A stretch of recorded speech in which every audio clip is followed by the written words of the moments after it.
ASMR Who, and in this video I'm going to be giving my review, my thoughts on Underworld, the 5th story in season 15, written by Bob Baker and Dave Martin, the Bristol boys, and directed by Norman Stewart.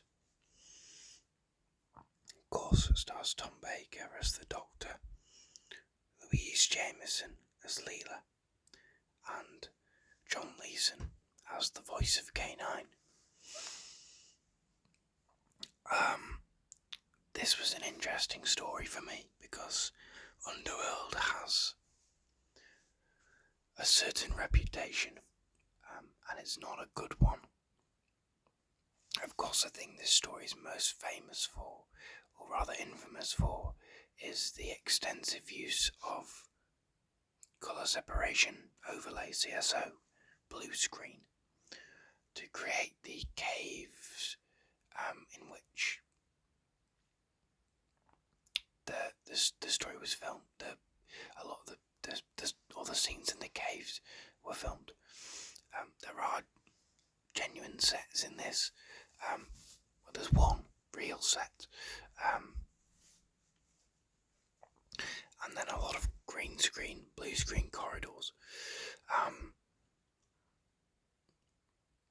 And of course, that's the thing everyone talks about in regards to Underworld, because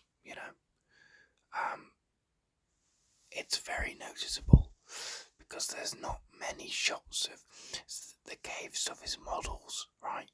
So there's this miniature, this smaller model of the cave network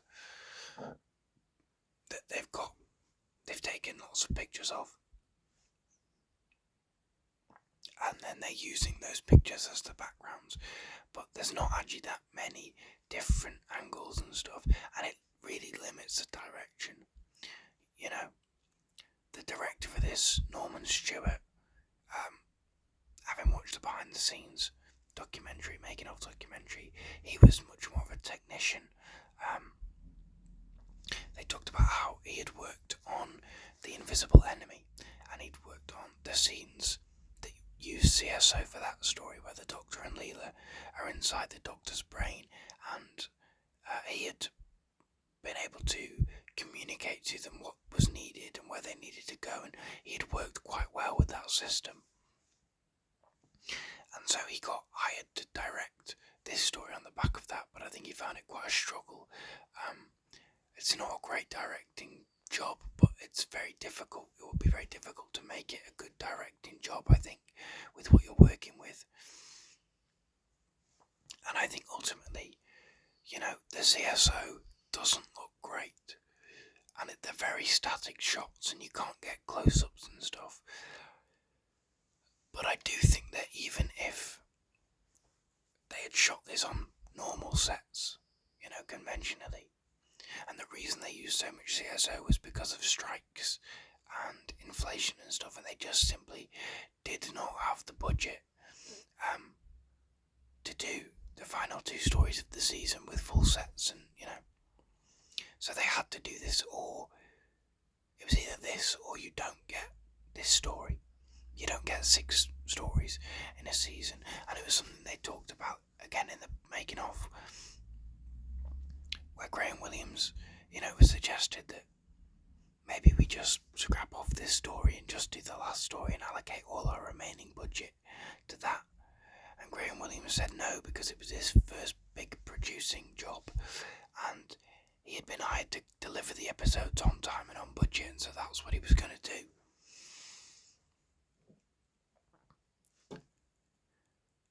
Which is admirable, I think. But I think that even if there wasn't any of the monetary problems, and if you shot this like any other story on real sets, I still don't think it would be a good story. It was very boring, I found. And the first part had some promise, but give the characters I didn't care for the story. The fact that it is all on CSO makes it very difficult to be invested because it just doesn't look good. I thought the antagonists were very bland. I didn't really understand the plot of it particularly. I just thought it did not really work for me. Now, one thing that I did kind of have a bit of an appreciation for was the fact that this was drawn from the story of Jason and the Argonauts. And, they incorporated elements of that, like the fact that the main sort of character in the side cast is called Jackson, and the thing they're trying to get is gold, and there's stuff about the tree of life and all this, and they delved upon those things, and it was something they talked about that, the previous couple of years they'd really drawn from literature and gothic horror stories like Frankenstein and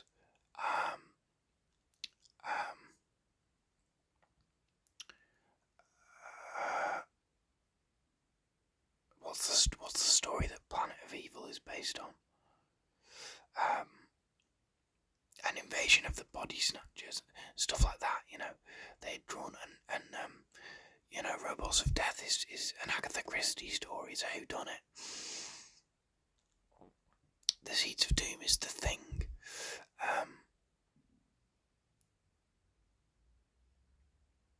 Forbidden Planet, that's what it is, isn't it? That's what Planet of Evil's based on. But yeah, they've been drawing from these classic story, literature and other stories, and so they wanted to draw from mythology, and so they looked at ancient Greek mythology and the story of Jason and the Argonauts. And I thought that was very interesting, but then at the end of the story, they just spell it out. They just tell you that's what they've done, basically, which I found very disappointing and underwhelming, and I don't understand why they felt the need to do that, because just let it be an element of it. You don't have to go, well, this is what we nicked the story idea from. But yeah, I really wanted to go into Underworld with an open mind, and I wanted to find stuff to like about it. And I just didn't really. There was the first part where it is on the set, and it's more, that it shows a bit of promise, but the idea of these people who have the Time Lords a long time ago helped them and gave them sort of the secret to regeneration a little bit, but then then the Time Lords stopped interfering, and so these creatures have got the power of regeneration and have been constantly sort of regenerating and rejuvenating themselves over thousands of years.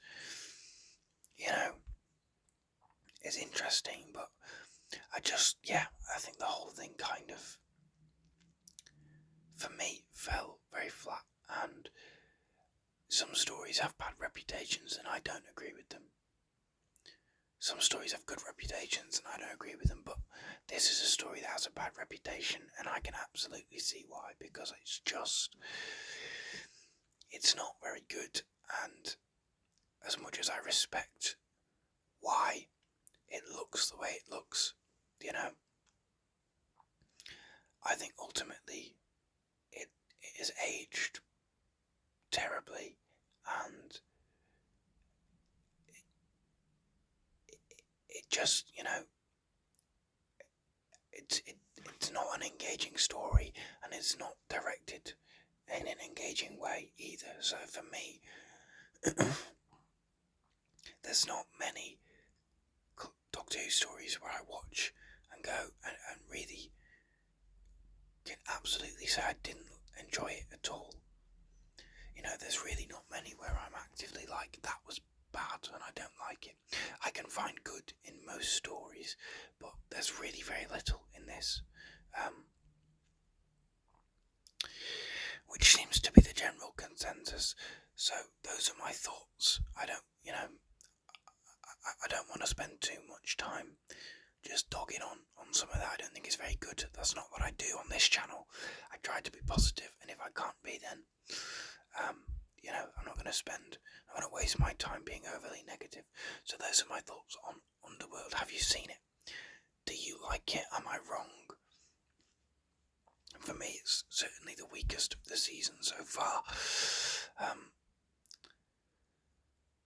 But yeah, those are my thoughts. And yeah, thank you for watching. Thank you for listening. Like the video if you liked it. Subscribe if you haven't. And I will see you next week to complete season 15 with the invasion